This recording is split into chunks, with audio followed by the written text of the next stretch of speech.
교회 공동체 시리즈 세 번째 시간입니다. 잘 알려진 복음성가 중에 이런 가사를 가진 찬양이 있어요. 당신이 지쳐서 기도할 수 없고 눈물이 빗물처럼 흘러내릴 때 주님은 우리의 연약함을 아시고 사랑으로 인도하시네. 누군가 널 위하여 누군가 기도하네.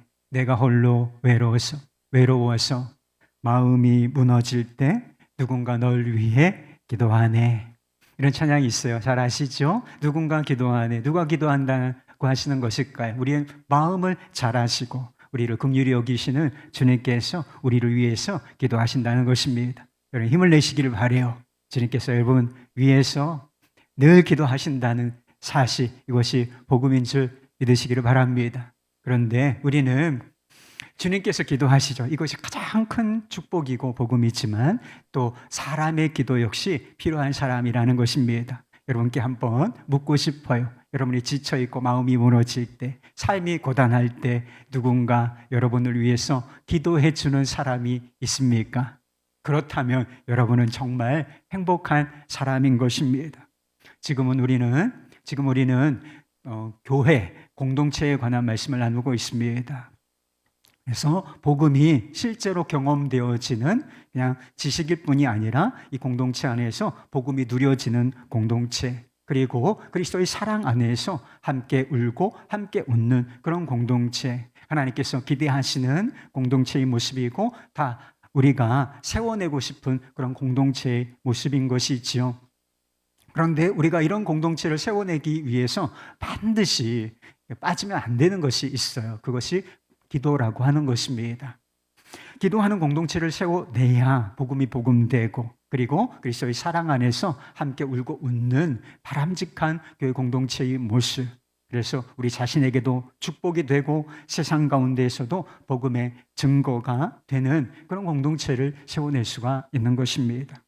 우리가 공동체로 모이는 많은 이유가 있지만 그 중에 하나가 함께 기도하기 위함이라는 것입니다. 예수님께서 가르쳐 주신 주기도라고 하죠. 주기도문을 한번 생각해 보세요. 하늘에 계신 우리 아버지요.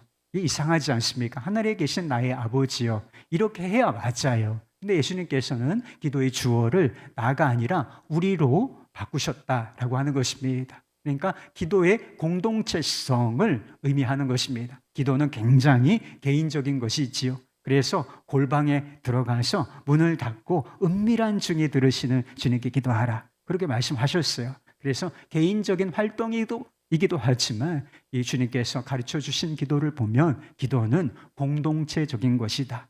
우리의 기도이다. 그래서 우리가 왜 모이는 것이지요? 우리의 기도를 드리기 위해서, 함께 기도하기 위해서 이렇게 모이는 것이라 하는 것입니다. 기도는 공동체를 공동체답게 만드는, 교회를 교회답게 만드는 필수적인 요소인 것입니다. 건강한 공동체의 이면에 저 교회가 바람직한 교회이고 참 건강한 교회이다. 이런 교회는 항상 그 뒤에 뭐가 있느냐? 그 교회는 기도하는 교회라 하는 것입니다. 초대 교회는 기도하는 교회였어요. 그래서 우리가 조금 불편한 부족한 모습이 있지 않습니까? 그래서 초대 교회로 돌아가자, 이런 이야기를 할 때가 있어요.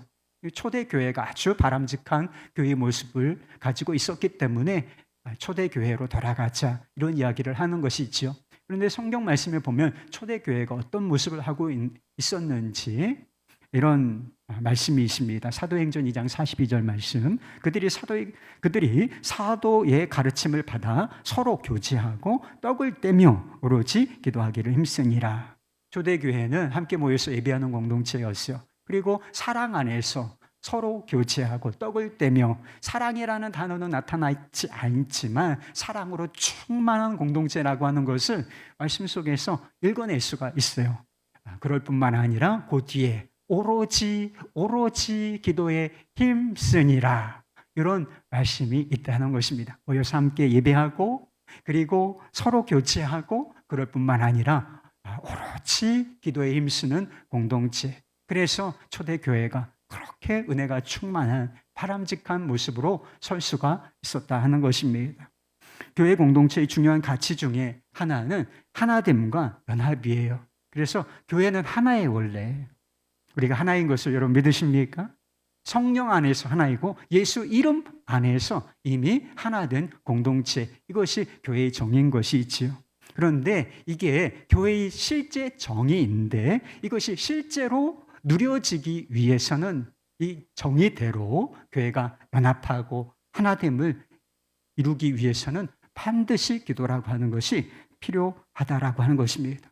서로 소통하고 이해하기 위한 노력이 필요해요. 그래서 사람들이 생각이 다르고 배경이 다 다르기 때문에 저건 틀렸어, 올바르지 않아, 이렇게 단정할 것이 아니라 소통하면서 이해해 보려고 하는 노력이 필요한 것이 있지요. 그러나 그것으로 충분하지는 않다라고 하는 것입니다. 기도가 필요하다라고 하는 것입니다. 기도는 서로의 마음을 연결해 주고 그리고 공동체를 하나로 묶어내는 체인, 영적인 체인과 같은 것이기 때문이라는 것입니다. 그래서 우리가 다 각기 다른데 이것을 확 하고 하나로 묶어주는 영적인 틀, 체인, 이것이 바로 기도인 것을 믿으시기를 바라요. 마이클 리브시의 기도하는 즐거움이라는 책에 이 정신이 이걸 이렇게 표현을 했어요. 우리는 모든 이의 아버지이신 하나님 앞에 선 형제 자매로서 그리스도와 함께 기도한다. 따라서 공동체적인 기도는 기독교적인 삶을 한마디로 요약해서 보여준다. 즉 성부 하나님께 속한 가족들은 그분 앞에 함께 나와서 그분의 관심사를 공유한다. 친구들과 함께 모여 진실한 마음으로 기도할 때 우리는 그 속에서 놀라운 마치 가족과 같은 친밀함을 느낄 때가 있다. 우리는 다른 이들을 위해 기도함으로써 아버지 하나님의 긍휼에 동참하며 다른 이들과 함께 기도할 때 하나의 가족을 이루게 된다. 이를 통해서 우리 하나님이 기뻐하시는 성도의 연합이 강해지게 된다. 이런 이야기를 썼어요. 그러니까 우리가 다 가족 공동체, 하나님을 다 아버지라고 부르면 다 형제 자매잖아요. 실제로 가족 공동체인데 이 가족 공동체가 실제로 누려지기 위해서는 반드시 관심사를 공유하며 하나님 아버지의 이름을 부르고 서로를 위해 기도하는 이 기도라는 영적인 활동이 반드시 필요하다 하는 것입니다. 여러분, 기도 없이 공동체는 에너지와 힘을 잃어요. 기도 없는 공동체는 어디로 가야 할지 향방이 없어. 그냥 모여서 흩어졌다, 막 이렇게 되지 않습니까? 그러면 비전이 없다는 거예요. 그 공동체는 비전이 없고 뭐 어디로 가야 할지, 이 혼란한 세상 속에서 교회가 어디로 항해를 해야 할지를 모르는 그런 상황이 된다는 것입니다. 그래서 기도하지 않는 교회, 기도하지 않는 공동체는 그리스도인 공동체로서 정체성, 그 합당한 면모를 갖출 수가 없게 되는 것입니다. 예수님께서 예루살렘 십자가를 지시기 위해서 예루살렘에 입성하셨을 때 첫 번째 하신 일이 있다고 잘 알려져 있어요. 그것은 예루살렘 성전에 들어가셔서 이 성전을 정화하신 사건, 그것이 첫 번째로 하신 일이었다는 것이 있죠. 예수님께서 그 당시에 성전이 솔로몬 성전, 이 헤롯 성전이라고 부르는데 이것은 굉장히 웅장하고 아직도 건축 중이었어요. 굉장히 화려한 그런 건물이었습니다. 그런데 화려하고 웅장한 건물, 들어가면 압도당할 만한 그런 건물을 보시면서 뭐라고 말씀하셨는지 아십니까? 훌륭한 건물이다, 이렇게 얘기하지 아니하시고 이게 강도의 소굴이다, 이렇게 말씀을 하셨다는 것입니다. 왜 성전, 예배가 드려지는 이 성전을 강도의 소굴이라 이렇게 말씀하셨던 것일까요? 성전에서 기도가 사라졌기 때문인 것입니다. 인간의 탐욕, 욕심이 기도의 자리를 대치하고 있었기 때문이라는 것입니다. 마태복음 21장 13절 말씀, 그들에게 이르시되 기록된 바 내 집은 기도하는 집이라 일컬음을 받으리라 하였거늘 너희는 강도의 소굴을 만드는도다 하시니라. 기도하는 집이에요. 교회는 뭐예요? 주님께서 딱 정리를 해주셨다는 거예요. 기도하는 집이다. 그런데 기도가 사라지니까 그 기도가 사라진 자리를 인간의 욕심, 탐욕, 더러운 것들이 가득 채운 강도의 소굴로 전락해버리고 말았다 하는 것입니다. 여러분, 지금도 다르지 않아요. 우리의 마음도 강도의 소굴 될 수 있어요. 여러분, 우리가 거룩한 성전이라는 사실을 아십니까?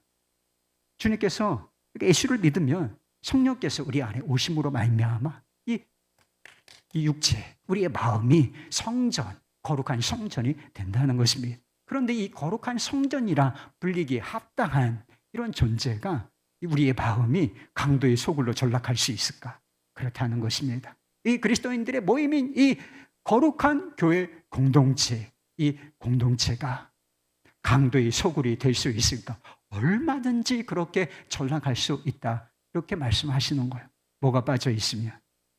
하나님을 경외하는 마음, 이 믿음이 빠져 있고, 그리고 그 믿음에 따라서 기도하는 기도가 빠져 있으면 이 성전이 강도의 소굴로 얼마든지 전락할 수 있다 하는 것입니다. 우리는 본문 말씀에서 서로 기도하라고 하는 권면을 받습니다. 특별히 서로의 연약함을 위해서 기도하라, 이런 부르심을 받고 있어요. 16절 말씀입니다. 그러므로 너희 죄를 서로 고백하며 병 낫기를 위하여 서로 기도하라. 의인의 간구는 역사하는 힘이 큼이니라. 이 말씀에는 우리의 연약한 부분이 질병이라고 표현이 되어 있어요. 질병이라는 문제가 언급되어 있지만 우리가 경험하는 인생의 문제, 고난이 질병뿐이겠습니까? 아주 다양한 문제들을 우리가 겪고 살지요. 경제적인 문제, 돈은 큰 문제잖아요. 그리고 관계의 문제, 정신적인 문제, 가정 문제, 자녀들의 문제, 직장의 문제, 온갖 문제에 둘러싸여 있는 것이 우리의 삶이라 이렇게 말할 수가 있는 것이죠. 이런 문제 없는 삶을 원하십니까? 우리의 삶에 문제가 없었던 적이 언제 있었는지 한번 생각해 보세요. 문제가 있었다가 사라졌다가 또 있었다가 또 사라졌다가, 그래서 항상 문제가 또 고난이 즐비한 것이 우리의 인생이 아니겠습니까? 그런데 놀라운 것은 대처할 수 있는 방법을, 선물을 우리에게 주셨는데, 그것이 공동체 안에서 서로를 위해서 기도하는 것이라 하는 것입니다. 먼저 하나님의 나라와 의를 구하라. 그리하면 이 모든 것을 너희에게 더하시리라. 주님께서 이렇게 말씀하셨죠. 그래서 먹고 사는 거, 인생의 문제 너무 매달려서 이방인들처럼 중언부언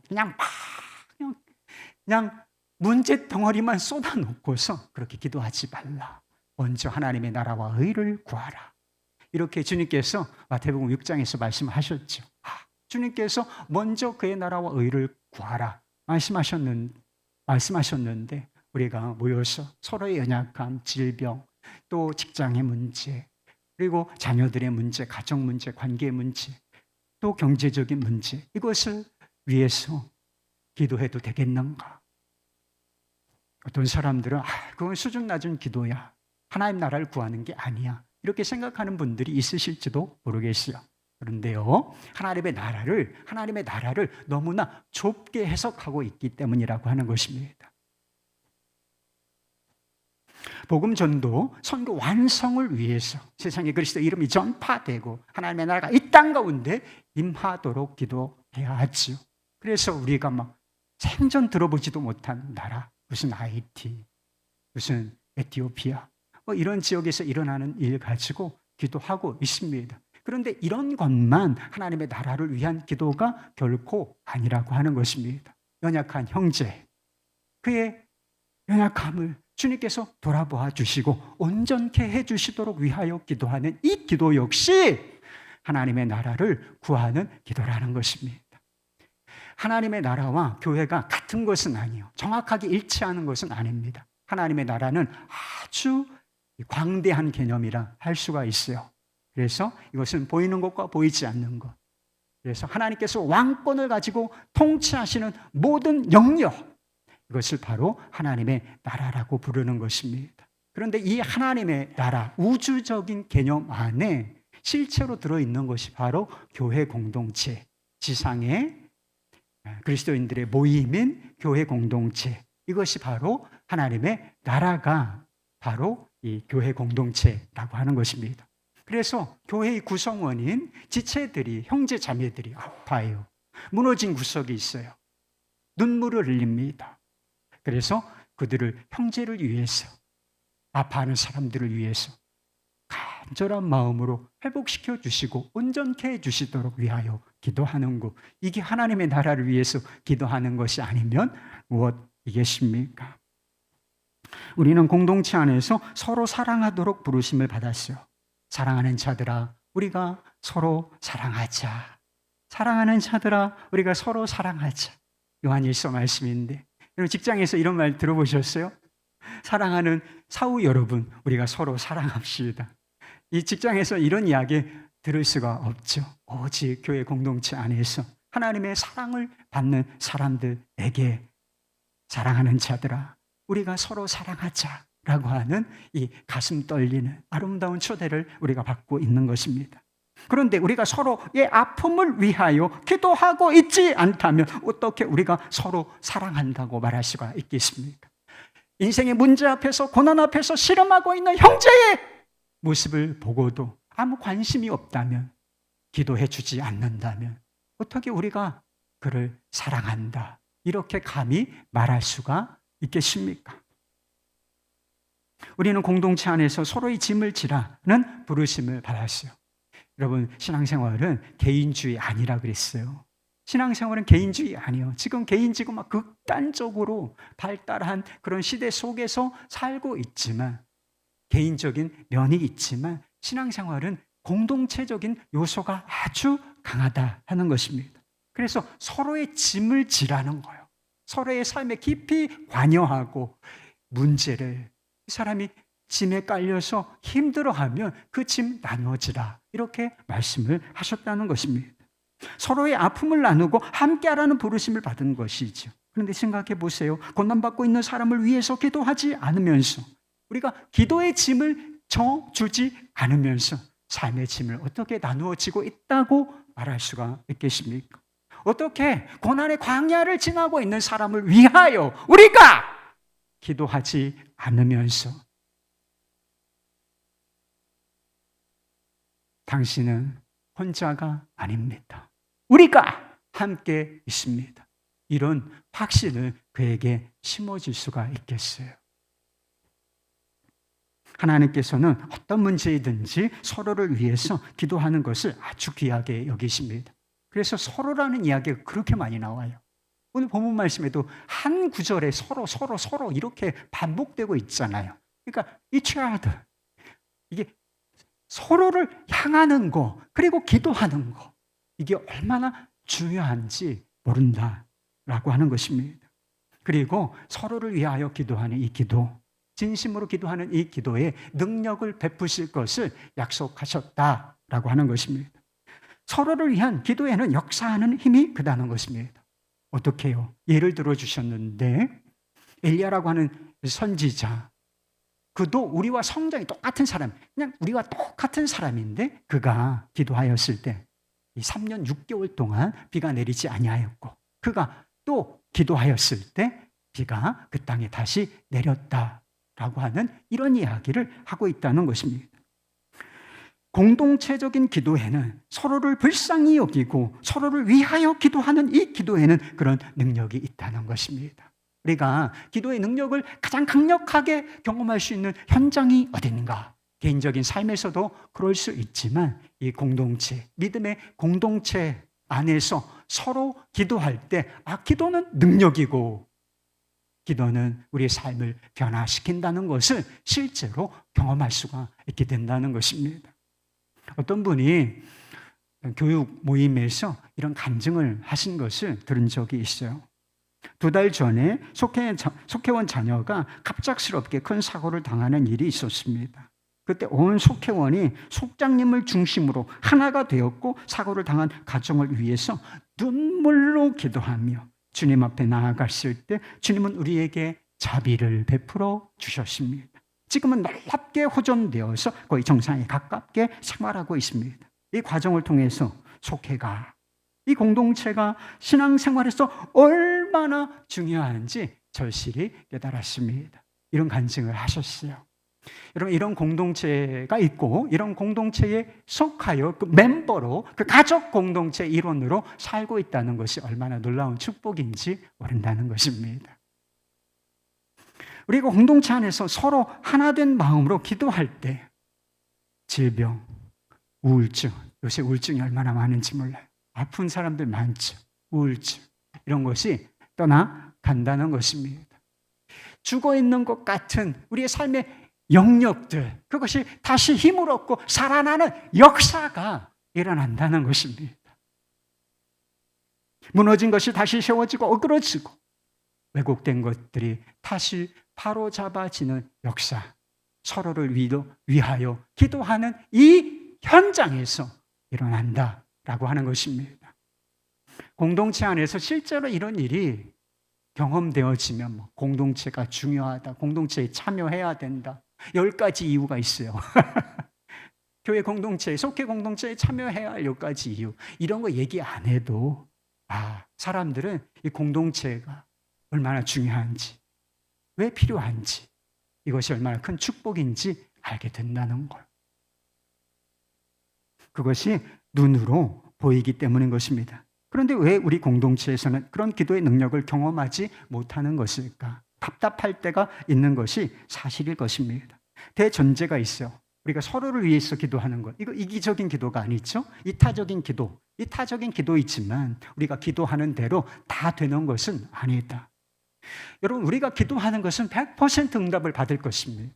하나님의 뜻대로 기도하는, 이게 하나님의 뜻대로 기도하는 거죠. 하나님의 뜻대로 기도하면 100% 응답 받을 것인데, 우리가 원하는 대로가 아니라 하나님 아버지께서 원하시는 대로 모든 것을 다 아시고 통치하시는 하나님 아버지께서 원하시는 대로 100% 이루어질 것입니다. 그것이 우리 모두에게 가장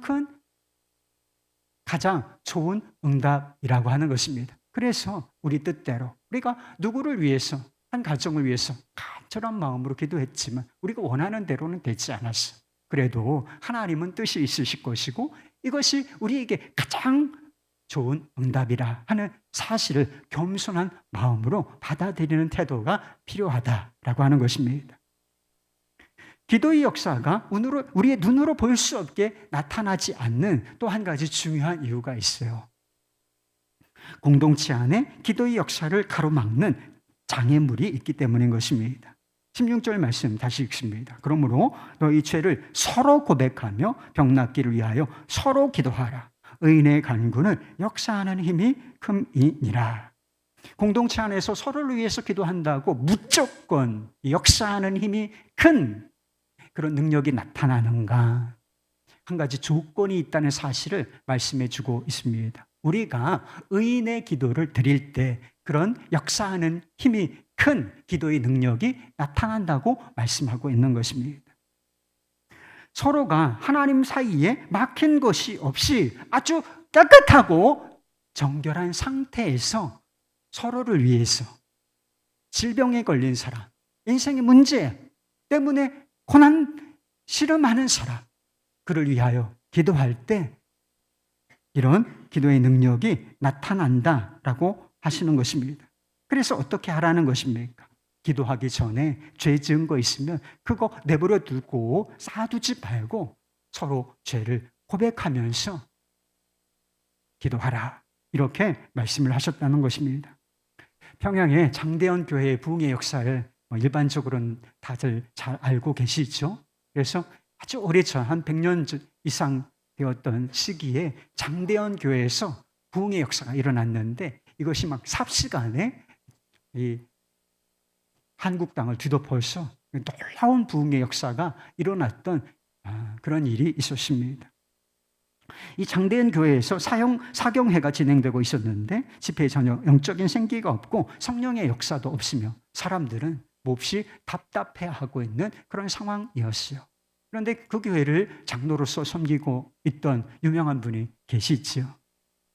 길선주 장로님이라고. 이게 성령의 역사가 나타나지 않는 이유가 나 때문이구나, 내 죄 때문이구나 라고 하는 사실을 그가 깨달았어요. 그래서 즉시 일어나서 자신이 친구로부터 부탁 한 가지를 받은 것이 있는데, 내가 죽거든 나의 유산을 잘 관리해서 우리 자녀들에게 전달해 달라, 이런 부탁을 받았는데 그 중에 일부를 착복을 했어요. 도둑질을 한 거죠. 그래서 그 죄를 정직하게, 내가 사악한 자고 친구의 유산을 도둑질한 자이다 라고 공개적으로 회개를 하는 일이 있었어요. 그런데 그 회개가 나오자 여기저기서 저는 도둑질했습니다, 저는 가늠한 자입니다, 저는 폭행한 자입니다, 저는 살인한 자입니다, 이러면서 막 회개가 본물 터지듯이 딱 터져서 막 불구덩이가 된 거야. 그래서 그 회개의 부흥이, 성령의 역사가 아주 강력하게 나타나서 이 부흥의 도화선이 된 일이 있다는 사실을 알고 있습니다. 우리가 속한 공동체 모임에도 서로를 위해서 중보기도 있죠? 중보기도 있어요. 속회 모임, 선교회 모임 같은 데서 우리 누구를 위해서 기도하십시다, 서로를 위해서 기도하십시다, 이런 중보기도 모임이 있지만 한번 생각해 보세요. 그 모임의 현장에서 죄를 고백하는 시간도 있습니까? 다르게 말해서 우리가 죄를 솔직하게, 은밀한 죄 숨겨놓지 않고 죄를 솔직하게 고백할 수 있을 정도로 우리가 서로를 신뢰하고 믿으며 그리고 마음을 열고 있는가라고 하는 것입니다. 만약 공동체 안에 미워하는 사람이 생겼어요. 그 죄를 공동체 안에서 고백할 수 있겠습니까? 내가 미워하는 사람, 한동안 미워했던 사람이 어떤 사건이 있죠. 뭐 항상 사건이 있는 거니까 둘러앉지 않는데 미워하는 사람이 그 안에 있어. 근데 그 시간에 내가 당신을 미워했습니다, 당신을 미워했던 저의 죄를 용서해 주십시오 라고 솔직하게 고백을 할 수가 있느냐는 거예요. 그렇지 못한 경우가 불행하지만 너무나 많다는 것입니다. 이렇게 자기 죄뿐만 아니라 마음속 깊은 곳에 있는 갈망과 낙심과 좌절, 이런 것을 고백할 수 없는 모임이 얼마나 많은지 모른다는 것입니다. 저 요즘 힘들어요, 저 요즘 죽겠어요. 힘든 사람 많잖아요. 그래, 힘든데 힘든 마음으로, 힘든 마음, 죽을 것 같은 마음으로 현장에 있는데 저 너무 힘들어, 이 문제 때문에 너무 힘들어요, 저를 위해서 기도해 주십시오. 이렇게 기도 요청을 못하는 그룹이 많다는 거예요. 그렇죠? 적당히 좋은 이야기들 하다가, 그리고 표면적인 기도의 제목 나누고 힘없이 흩어지는 그런 경우가 많다는 것입니다. 그러니까 서로를 위하여 기도하는 그 기도에 역사하는 힘이, 주님은 분명히